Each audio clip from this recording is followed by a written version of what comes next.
All right, how's everybody doing today? Hey, this is Michael Imhotep, founder of the African History Network, host of the African History Network show. Hey, we are live. We should be on Facebook and YouTube. Today is Monday, February 26, 2017. Monday, February 26, 2017. And we are live. All right, we're on Facebook and YouTube. Okay, good. All right, so how's everybody doing today? Hotep. Michael Imhotep, founder of the African History Network, host of the African History Network show. I'm a talk show host, researcher, lecturer, and writer. And today I'm going to talk, we're going to do a brief preview of an online course that I teach called Ancient Kemet, the Moors, and the Maafa, Understanding the Transatlantic Slave Trade, what they didn't teach you in school, Understanding the Transatlantic Slave Trade, what they didn't teach you in school. Okay, so we're going to be teaching a session of this, session number one. I have a new section starting up this evening. We're going to start a little after 7 p.m. Eastern Standard Time. And we deal with thousands of years of history, thousands of years of African history, African-American history. And I'm going to test my levels here as well.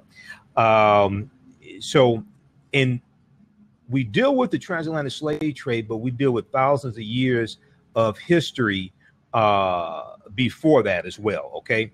Can everybody hear me okay? I want to check the audio, make sure everybody can hear me all right. Okay, so when we deal with the transatlantic slave trade, we can't start our history in slavery. Okay, so checking out the audio, good. We can't start our history in slavery. We first have to understand that African people have been in the land we call the United States of America. We've been here at least 51,700 years, at least 51,700 years. Yes, the transatlantic slave trade happened.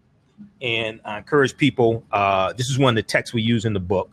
Texts we use in the class, one of the books we use in the class from Dr. David Imhotep. The first Americans were Africans, documented evidence. The first Americans were Africans, documented evidence. You don't have to buy this book. You don't have to buy this book to be able to listen. Be able to view the class. Okay. And okay, good. They said they can hear me loud and clear. Yeah, you don't have to buy the book to be able to follow along in class. I cite a few excerpts from the book. It's good to have for your home library. Okay, every African American home should have an entertainment center. Well, they have an education center. We have entertainment centers. Every African American home should have a education center as well. Okay, just like you have the University of Sankore at Timbuktu, okay, in the Songhai and Mali Empire, just like you have the University of Janneh as well in West Africa, and they had libraries there. We need to have libraries in our homes also, just as you had libraries in ancient Kemet as well. We need to have libraries in our home also. Okay, and one of the things we deal with is a chronology of history. Okay. I do a PowerPoint presentation. We have slides, we have video clips, reference articles, books, a lot of information. So it's a 12-hour, 6-week online course. Okay. Ancient Kemet, the Moors, and the Maafa, Understanding the Transatlantic Slave Trade, what they didn't teach you in school. I'm going to do a brief overview here. And we'll bring up the PowerPoint presentation. But we have to understand the chronology of history. We deal with the 800-year occupation of Europe by the Africans known as the Moors. We deal with how the Moors bring Europe out of the Dark Ages. They go into the Iberian Peninsula 711 AD, and they save Europe from disease and ignorance. They take in teachings from ancient Kemet. They're the custodians of the ancient Egyptian mystery system. They take these teachings into Europe. They teach mathematics, science, astronomy, geography. They take in spherical globes, almanacs. They take in something called alchemy, which today we call chemistry. They're introducing musical instruments, different types of music. They build libraries, universities. They introduce a postal system, introduce sanitation systems, all different types of things like this. Okay. And they're going to do this throughout Europe. Okay. So, and the Moors helped set up Columbus to set sail on his 4 voyages. starting August 3rd, 1492, when Columbus set sail on the Nina, the Pinta, and the Santa Maria. All right.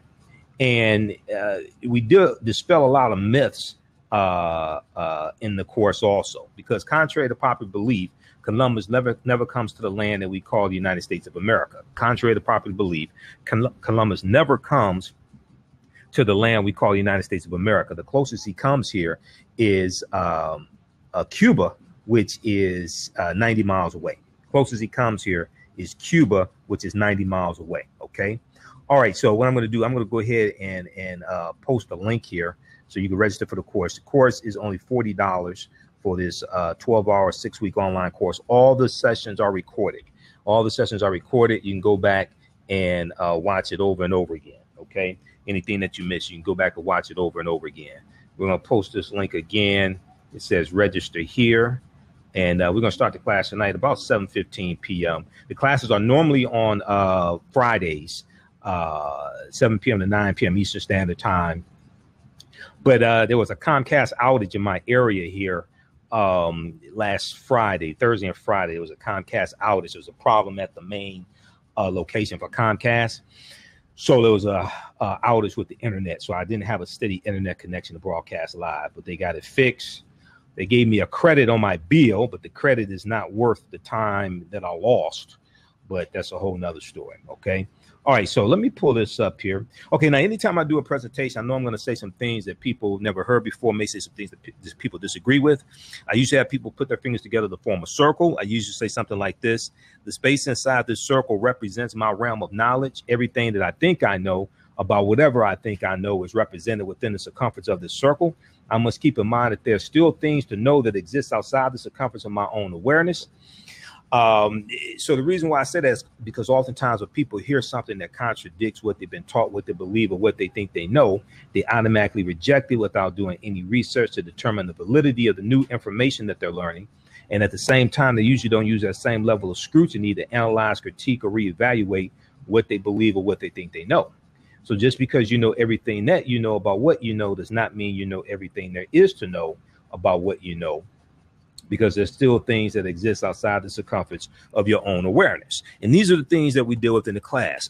We deal with a lot of things that people don't know, even people who study history, a lot of things that people don't know. And one of the things we deal with are a lot of archaeological discoveries that have taken place, and some of them very recently, that are causing scientists, archaeologists, paleontologists to have to rethink everything, and it's causing them to push dates back.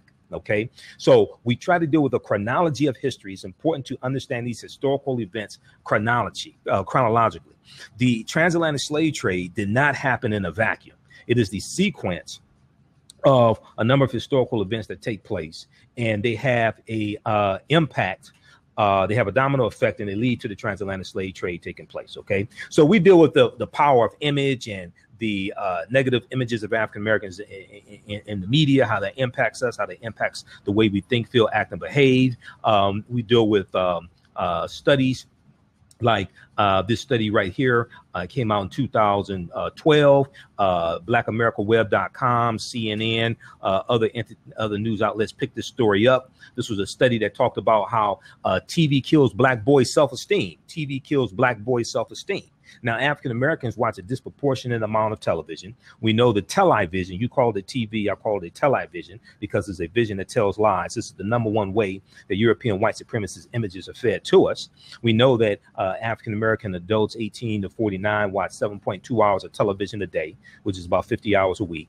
African American children 13 to 18 watch 5 hours and 54 minutes of television a day. Okay, which is about 42 hours a week. And what they found in this study was that it stated here, a new, precise, and exhaustive year-long study finds that watching television regularly distorts and ultimately destroys the self-esteem of black boys. Ultimately destroys the self-esteem of black boys who find themselves comparing one another to the characters they view on air, leaving them feeling trapped and as if there are very few positive life paths they can aspire to, as if there are very few positive life paths they can aspire to. And this study talks about the negative impact of these images on African-American girls and African-American boys as well. Now, a lot of people ask, well, why do we have to study all this history? Why do we have to study all this history? Okay, because every ethnic group in America, for the most part, they have their history and culture intact, and they use it to fight for scarce wealth, power, and resources. They use it to fight for scarce wealth, power, and resources, because other ethnic groups don't have to have conventions about why they should do business with one another. They just do it because their culture and history, and your history and culture gives you your VIPs, your values, your interests, and your principles. They influence your economic empowerment and your political empowerment. Okay, so when we look at another study here, and the AfricanGlobe.net had this article, and you can research this and look at the original study.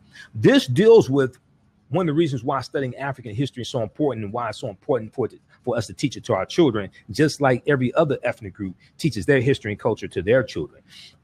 This article deals with how Black teens with racial pride do better in school. Black teens with racial pride do better in school. And this talks about how African-American teenagers perform better academically when their parents instill in them a sense of racial pride, when their parents instill in them a sense of racial pride, not when African-American parents teach them to be white, not when they teach them to be colorblind, but when they instill in them a sense of racial pride. Now, this was a joint study by the University of Pittsburgh and Harvard University. Most of our people never heard of this study, which is why we have to do research, which is one of the reasons why I created the African History Network. Okay, because the African History Network, we focus on educating, empowering, and inspiring people of African descent throughout the diaspora and around the world, because right knowledge corrects wrong behavior. What you do for yourself, what you do to yourself, and what you allow other people to do to you and get away with is based upon what you think about yourself. What you think about yourself is based upon what you have been taught about yourself. What you have been taught about yourself is based upon everything you've read, heard, and seen about yourself. Now, this was a joint study by two white universities, Harvard University, and University of Pittsburgh. Okay, so if we don't want to believe Dr. Ben and Dr. Clark, we can listen to what Europeans tell us and why we should study our own history.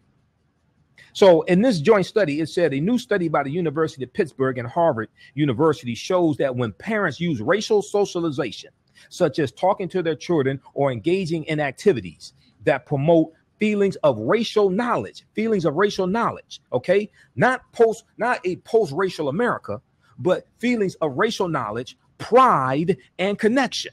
It offsets racial discrimination's potentially negative impact on students' academic development. It didn't talk about teaching our children to be colorblind.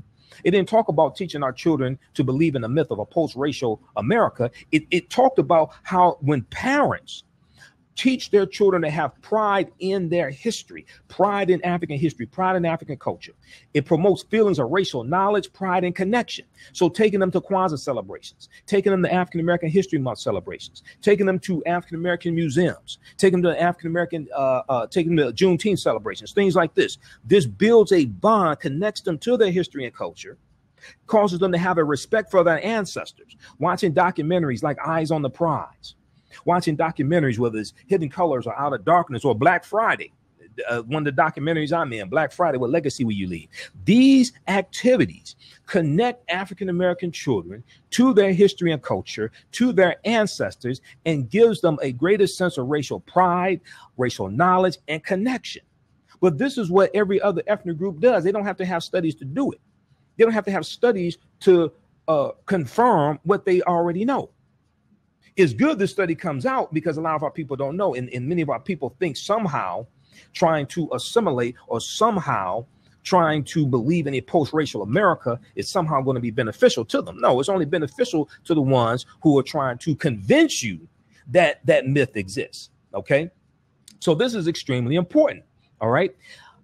And this also connects them to great African people in our history, whether you talk about Imhotep, whether you talk about John Merrick and the New York Life Insurance Company, whether you talk about Macy Jemison, whether you talk about Ida B. Wells. This connects them to great African people who can serve as models for our children, role models for our children. Very important study. Okay, so we deal with the impact that image has, media, some of the origins of negative stereotypical images that we see in the media going back to slavery, things like this. It's extremely important to understand this, right? Okay, so some other things that we deal with. I'll take you through this. We talk about Malcolm X. Of course, Malcolm's one of my heroes. I was just in Lansing, Michigan, Malcolm's hometown. Okay, when his parents were ran out of Omaha, Nebraska by the Black Legion, they come to Lansing, Michigan. Okay, capital of Michigan is Lansing, Michigan. So I was just up in Lansing, Michigan on Saturday doing a lecture on Malcolm X. 50 years later, why is he still relevant? And who was there? A niece of Malcolm X, Deborah Jones, a niece of Malcolm X. And she did a presentation before me dealing with whatever happened to Malcolm's siblings. Fantastic, fantastic presentation. So if I had to go up after that, sister, so you know the pressure was on. But I do my research. Proper documentation ends all conversation. So I did a presentation on Malcolm, knocked everybody out. She came up afterwards, gave me a hug. She said, brother, I had to give you a hug. Your presentation was on point.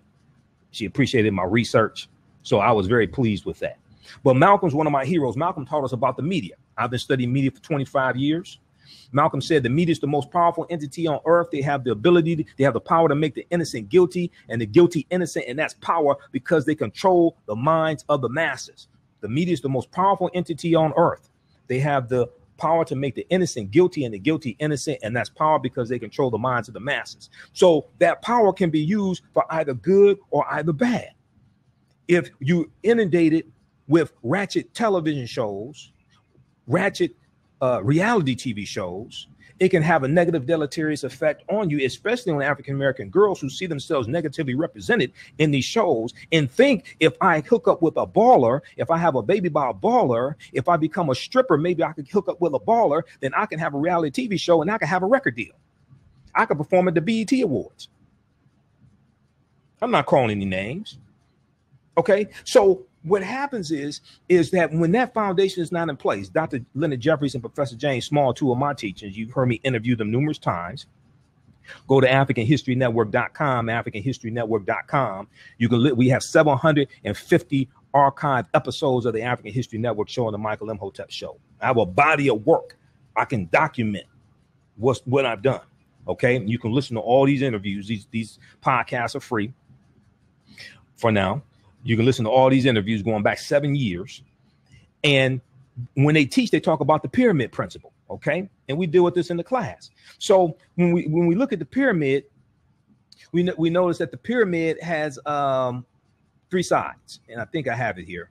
And in the course, we talk about religion. We talk about a chronology of history. We deal with a number of information, a lot of information so we could deal with things chronologically. But when we deal with the pyramid has 3 sides. The foundation of that pyramid is African history and culture. African history and culture. And your history and culture gives you your VIPs, your values, your interests, and your principles. Your values, interests, and principles. It influences your economic empowerment and political empowerment. Okay. So it does not matter how much money you have. If that foundation is not in place, you won't know what to do with the money.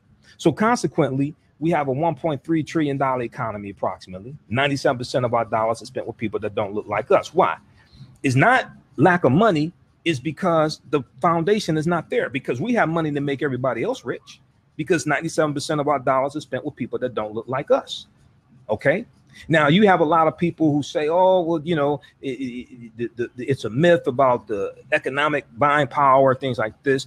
It has to be transferred. In my degrees in business administration, so I'm speaking from research and experience. Okay, most of these people commenting don't have the background that I have. I'm just keeping it real. All right, there's a reason why I'm in documentaries like Black Friday or Resurrecting Black Wall Street, the blueprint from Dr. Boyce Watkins. I don't just study history.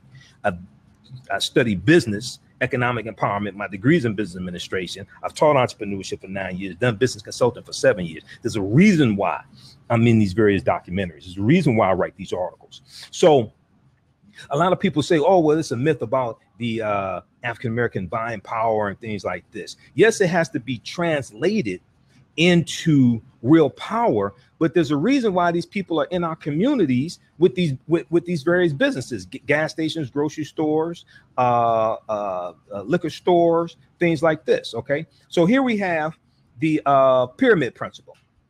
Here we have the pyramid principle here. Let me bring this up right here.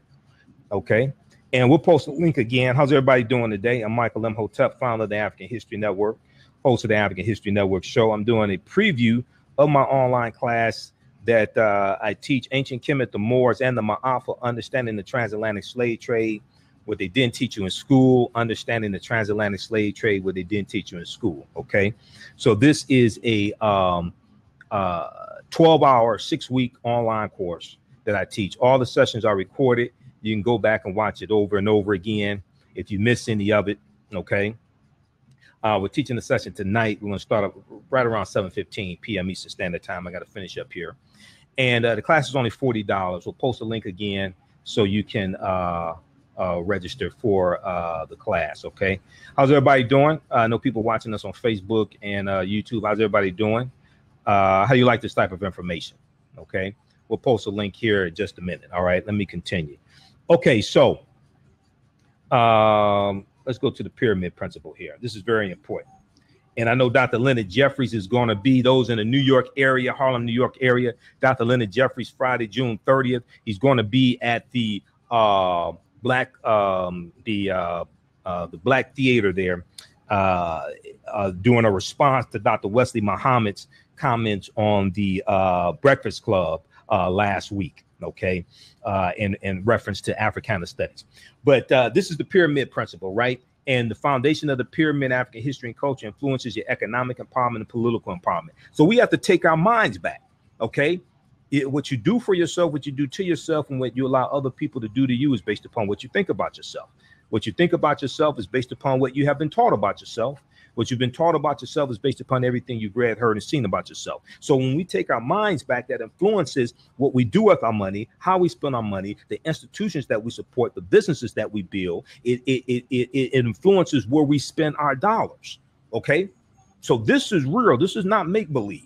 Okay, there's a reason why there's a concerted effort to suppress the history of African people. Now, Dr. Jeffries correctly teaches us that whoever controls the images controls your self-esteem, self-respect, and self-development. Whoever controls the history controls the vision. Whoever controls the images controls your self-esteem, self-respect, and self-development. Whoever controls the history controls the vision. Okay, so this is why there's a concerted effort. Number one, you know, I did, you look at my YouTube broadcast, you look at our Facebook Live broadcast, right? And for those just tuning in, we're broadcasting on our Facebook fan page, The African History Network, The African History Network, okay? So you can follow us at our Facebook fan page, The African History Network. Also, you can register for this online course also. If you need me to post a link again, let me know. I'll post a link again also. And then those... they're here in watching on YouTube. We'll post the link here also on YouTube. Okay, so there's a reason why when you have movies, there's a reason why you have an inundation of slavery themed movies, and I deal with this in the course. There's a reason why you have an inundation of slavery themed movies to help keep us in a slave mentality. Yes, slavery took place, but why don't we deal with the thousands of years of history, of African history that exists in this country we call the United States of America prior to slavery coming to existence? Why don't we deal with the fact that African people were here for tens of thousands of years before there was anybody else here? Here in the United States. I'm not talking about the planet Earth. I'm talking about here in the land we call the United States of America. But when you have movies about ancient Kemet, like Exodus, Gods and Kings, they have Europeans portraying ancient Egyptian rulers, but many of the servants were played by Black African people. So there's a concerted effort to hide this type of information and to keep African people ignorant, to dumb us down. Okay, this is why conscious hip hop was taken in a different direction. Okay, this is why conscious hip hop was taken in a different direction. So we deal with things like the origin of the word America, the origin of the word Africa. Africa was not named after Publius Cornelius Scipio Africanus. Okay, we deal with language. When you look at Cassell's Latin English Dictionary, page 11, 2002 edition, in the entry for a fear, it breaks down Africanus And Africanus means belonging to Africa. Africanus means belonging to Africa. Africa was not named after Publius Cornelius Scipio Africanus. That's just some misinformation. That's not true. Don't know where the hell that rumor started. It's not true. First of all, when you study his family's last name, it was not Africanus. His family's last name was not Africanus. Okay, it was Scipio. He gets his last name, that surname Africanus, after he conquers an area of Carthage. After he conquers the territory that we know as Carthage, after he conquers that area, then he gets that name, because that's what it was already referred to. That Afri, that prefix Afri, refers to the Afri, who are a group of Black North African people in Algeria and Tunisia. And Tunisia used to be, what we call Tunisia today, used to be called what? Carthage. This is Dr. John Henry Clark, one of our great Grandmaster Scholar Warriors. Dr. Clark taught us that all history is a current event. Everything that's ever happened continues to happen in some shape, form, or fashion. All history is a current event. Everything that's ever happened continues to happen in some shape, form, or fashion. Okay, so we deal with the Africans known as the Moors. We deal with Moors going into the Iberian Peninsula, today known as Spain and Portugal. Okay, and how they civilized Europe. And then we deal with how the Moors set up Columbus to set sail on his 4 voyages. The technology that they take in, the teachers they take in, is going to set up Columbus to set sail on his 4 voyages, set sail on the Nina, the Pinta, and the Santa Maria, right? And Columbus, in his 4 voyages, discoveries that he makes, helps to really lay the foundation for slavery, racism, capitalism, the exploitation of indigenous people.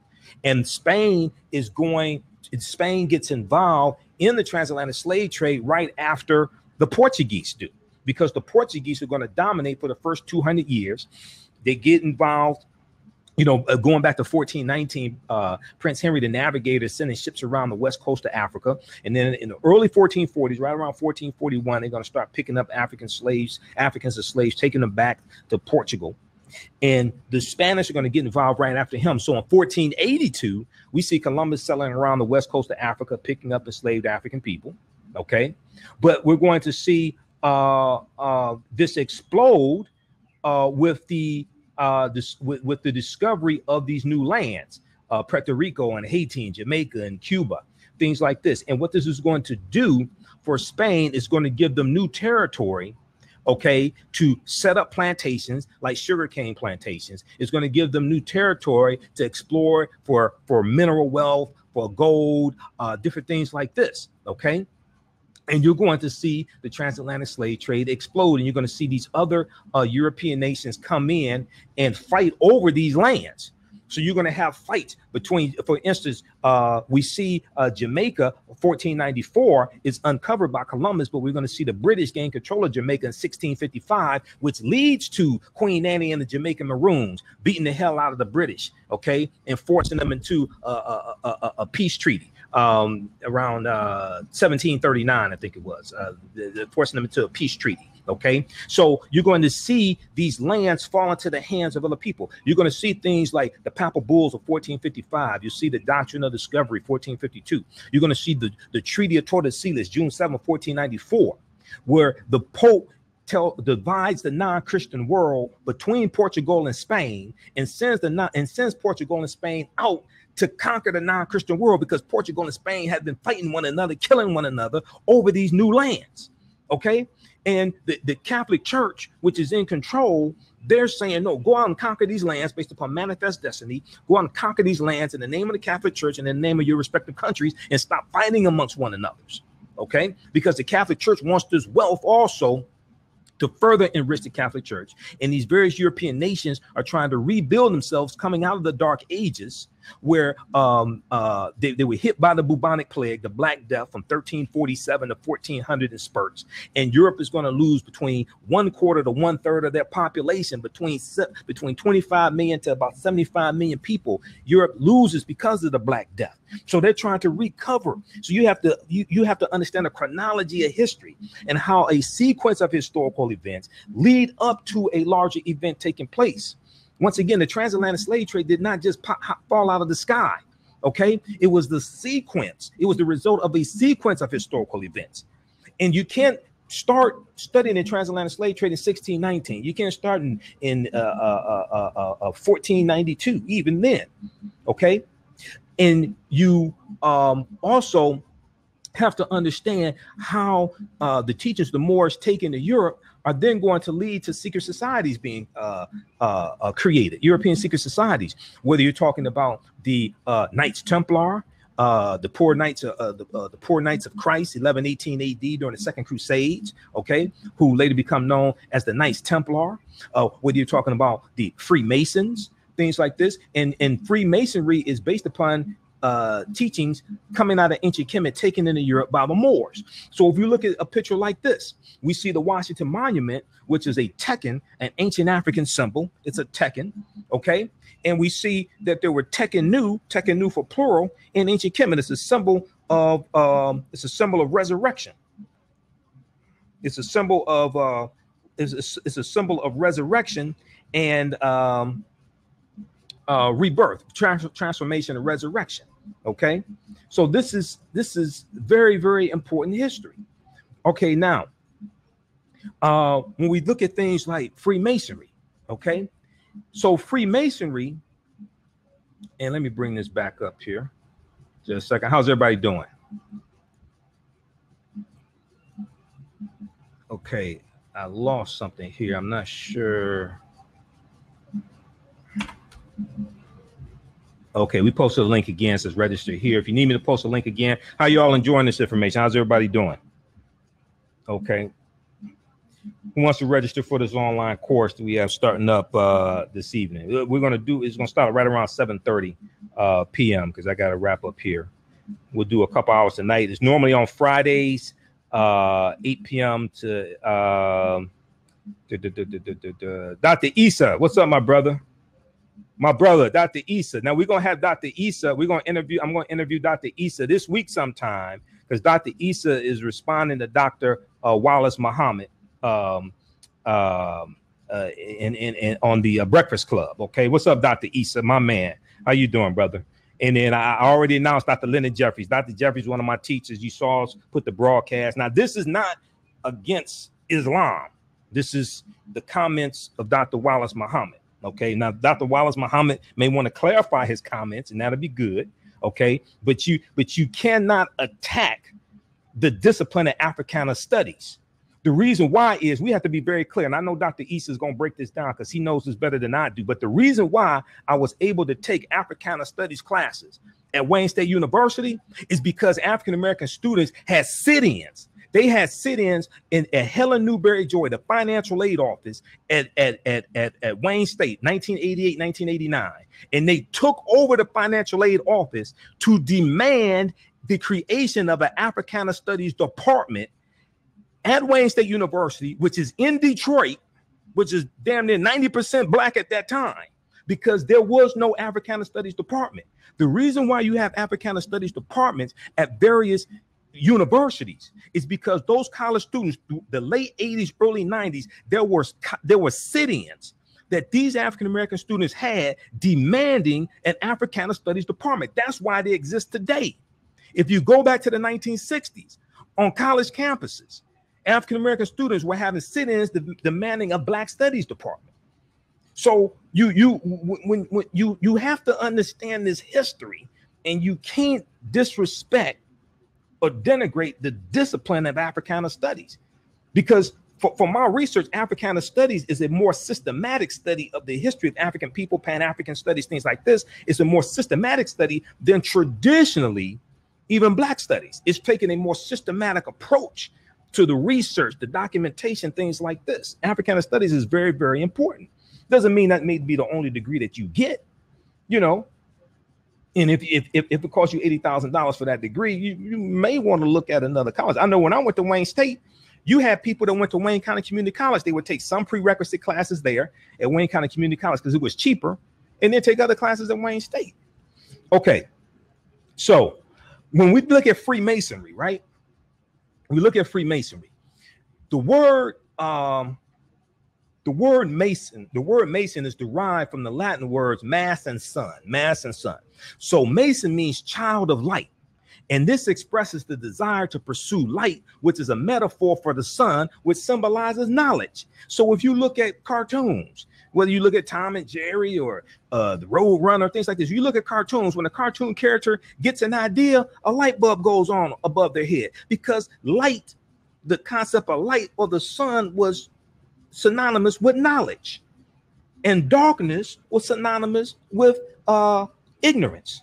So if you have a child that's not too bright, well, just there, the term bright in reference to knowledge is in reference to light, and the child is not too bright, you say that's a dim-witted child, D-I-M, dim-witted child, right?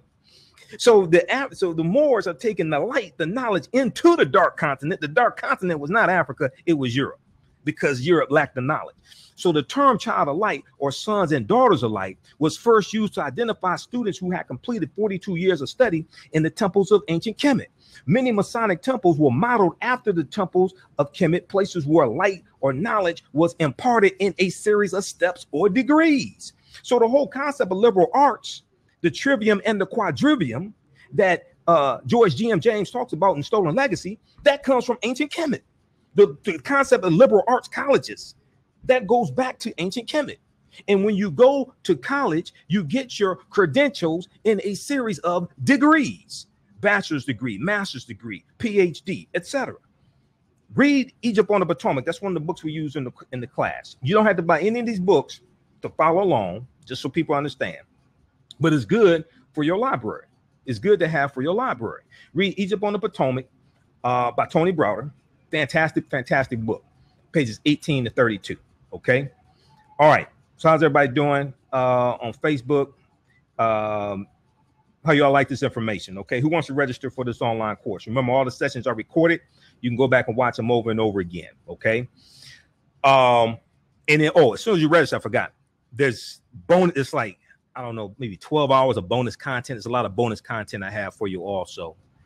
And I have a couple sessions. I have a couple classes from the previous session we did also. Okay, so when we look at Freemasonry, a lot of people don't know that 50 of the 56 signers of the Declaration of Independence were Freemasons. 50 of the 56 signers of the Declaration of Independence were Freemasons. Okay, and four out of the first 5 U.S. presidents were Freemasons as well. Okay. All right, so we deal with Asar, Set, and Heru. We deal with the influence of the First Holy Trinity into religion, okay? Because you have to understand this. We try to deal with a chronology of history. All right, we deal with why was Christmas celebrated on December 25th, when nowhere in the biblical text does it state that Jesus the Christ was born on December 25th. This may go outside the circumference of some people's awareness, as I stated before, but the only time growth occurs is when you step outside your comfort zone and learn things, number one, that you did not already know.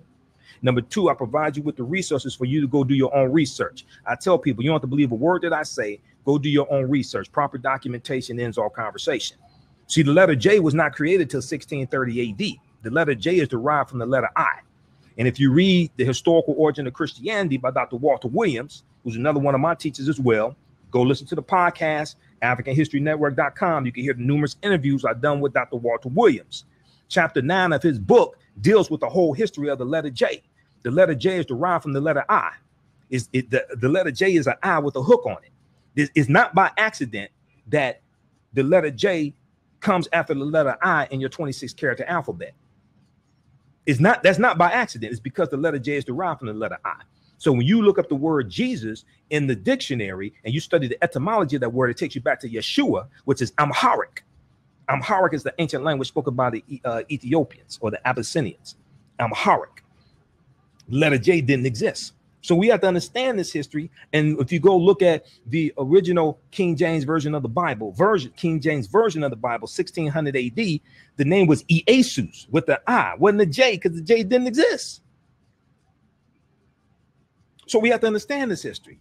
But Dr. Francis Cress Wilson and Nellie Fuller taught us that if you do not understand European white supremacy and racism, what it is and how it works, everything else, and I do mean everything else that you think that you understand, will totally confuse you. If you do not understand European white supremacy and racism, what it is and how it works, everything else that you think that you understand will totally confuse you. And we deal with the origin of the concept of race. We deal with the origins of racism, because racism is a system of advantage and privilege distributed based upon race. Racism has nothing to do with not liking people. That's bigotry. It has nothing to do with calling people racial epithets or anything like that. Racism is a system of advantage and privilege distributed based upon race coming out of the ideology of white supremacy. But you have to understand a history of white supremacy and how when Europeans are coming out of the Dark Ages, they start to circumnavigate the globe. They realize the majority of the people on Earth are not European. When they intermix with these populations, have sex with these women in these various areas, that child comes out is no longer European. They're realizing they don't put things in place, they could become genetically wiped off the face of the earth. They already saw this happen for 800 years with the Africans known as the Moors in Europe, because the Moors intermixed into the population. This is why when you look at Europeans' coats of arms, when you look at their coat of arms and they show their ancestry on these coats of arms, somewhere on that family tree, they would have an African Moor. See, they already saw this for 800 years. So this is one of the things that built up tensions between Europeans and the Moors. A lot of our people are under the misconception that when the transatlantic transatlantic slave trade starts in the mid 1400s, this was the first time Europeans came in contact with African people. No, it's not. They were already having contact with them for 800 years. No, they were already having contact with them. Okay, so now this is Dr. David Imhotep, okay? And Dr. David Imhotep, like I said, wrote the book, The First Americans Were Africans, Documented Evidence. His book thoroughly documents an African presence in this country we call the United States of America, going back at least 51,700 years ago. At least 51,700 years ago. Now, Dr. Albert Goodyear, and this is a picture of Dr. Albert Goodyear, archaeologist for the University of South Carolina. He made a major discovery back in 2004, okay, in Allendale County, South Carolina. This is what they discovered. Artifacts, architecture, campsites, carvings, Egyptian writings, footprints in lava, genetic M174D haploid groups, dealing with DNA and genetics, linguistics, paintings, skulls, skeletons, structures, etc., thoroughly documenting an African presence in this country going back at least 51,700 years ago. Okay, thoroughly documenting an African presence going back at least 51,700 years ago. Okay. All right. So, so this is extremely, extremely important. All right. Let's see here. Okay. So, and this is an article from ScienceDaily.com, ScienceDaily.com. Now, these African people were the Khoisan. Khoisan have the oldest DNA on the planet. Dr. David Imhotep deals with this in his book. We also deal with other very recent archaeological discoveries, like the one from earlier in June 2017, dealing with the skeletal remains of Homo sapiens, modern man in Morocco. They date back 300,000 to 350,000 years ago, which is 100,000 years older, at least, than the oldest known fossils that they had, which dated back 195,000 years ago, of modern man in Ethiopia. Okay.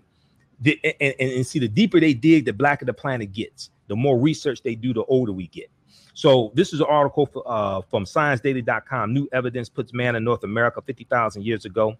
ScienceDaily.com. Radiocarbon tests of carbonized plant remains where artifacts were unearthed last May along the Savannah River in Allendale County by University of South Carolina archaeologist Dr. Albert Goodyear indicate that the sediments containing these artifacts are at least 50,000 years old, meaning that humans inhabited North America long before the last ice age, This article is from 2004. You can go research it yourself. This is not from Infowars.com. You can go research this yourself. ScienceDaily.com. New evidence puts man in North America 50,000 years ago. Okay. Yes, the transatlantic slave trade happened. Not saying it didn't happen. I'm saying that African people were here continuously for tens of thousands of years before that happened. There was a presence of ancient Kemet here. You had African people. You had the Khoisan building the mounds that were here. You had about 1 million mounds all throughout this land. And then if you look at the discovery coming out of San Diego from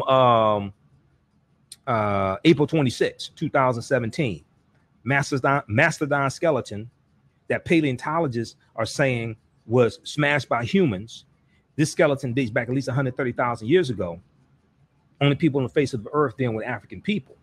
So if this is true, this puts a human presence in North America 100,000 more than 100,000 years before we have been told that humans were here, because the oldest site that archaeologists like to point to is the Clovis culture discovery in New Mexico that dates back about 13,000 years ago.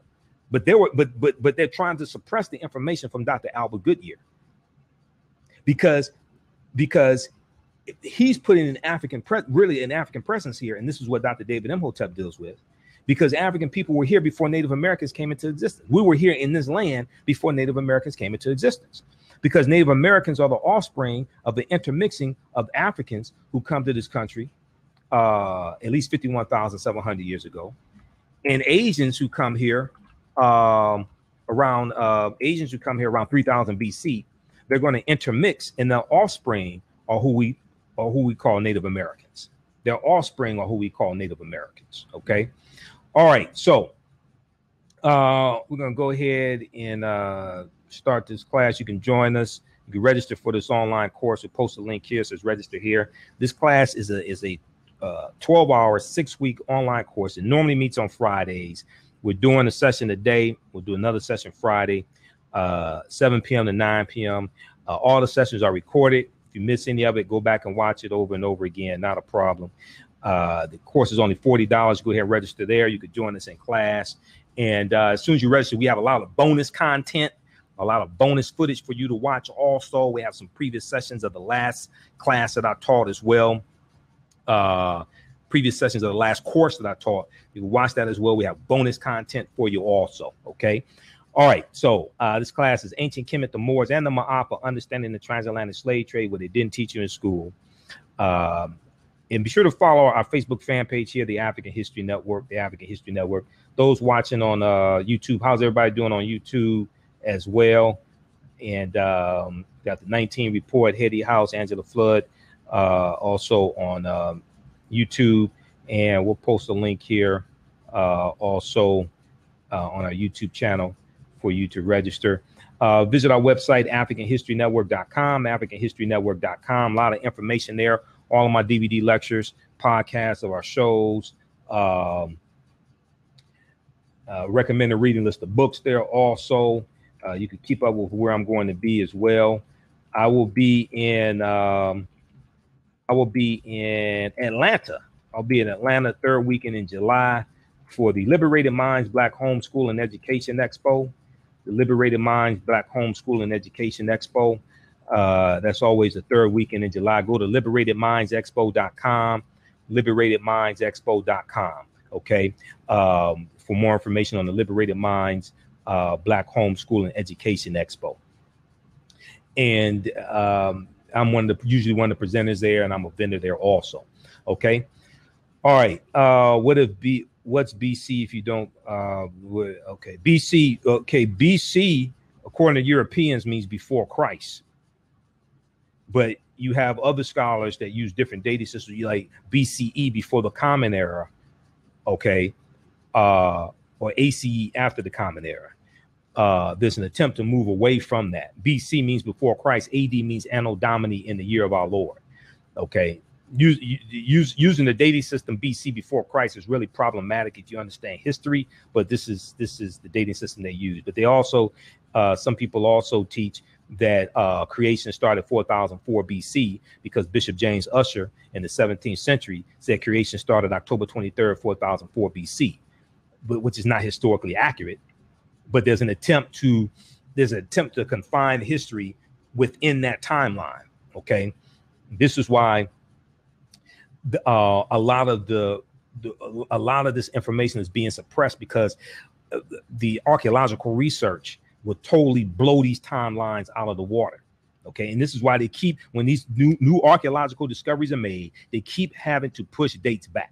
They keep having to push dates back. The deeper they dig, the blacker the planet gets, the more research they do, the older we get. Okay, and McGill said the majority of original Indians were black. 1607, Jamestown, Virginia, Captain John Smith said he was captured by a group of black Indians. He said he was captured by a group of black Indians, and Dr. David Imhotep deals with this in the book. The first Americans were Africans, documented evidence. We deal with this in the class. It's just one of the texts we use in the course. You don't have to buy any of these books. We use them for reference. We have articles, video clips, all that stuff in the course. Okay. All right. So also check out AfricanHistoryNetwork.com, AfricanHistoryNetwork.com. That's my website as well, AfricanHistoryNetwork.com. A lot of information there. You can also order the Black Friday documentaries there also that I'm in, and some other documentaries like Resurrecting Black Wall Street, The Blueprint. I'm in the new documentary, Elementary Genocide Part 3, coming out in the next couple of months as well. Okay, hey, remember at the African History Network, we focus on educating, empowering, and inspiring people of African descent throughout the diaspora and around the world, because right knowledge corrects wrong behavior. What you do for yourself, what you do to yourself, and what you allow other people to do to you is based upon what you think about yourself. It's not over till we win. We'll talk to you next time. Peace. And we'll see you in class. Peace.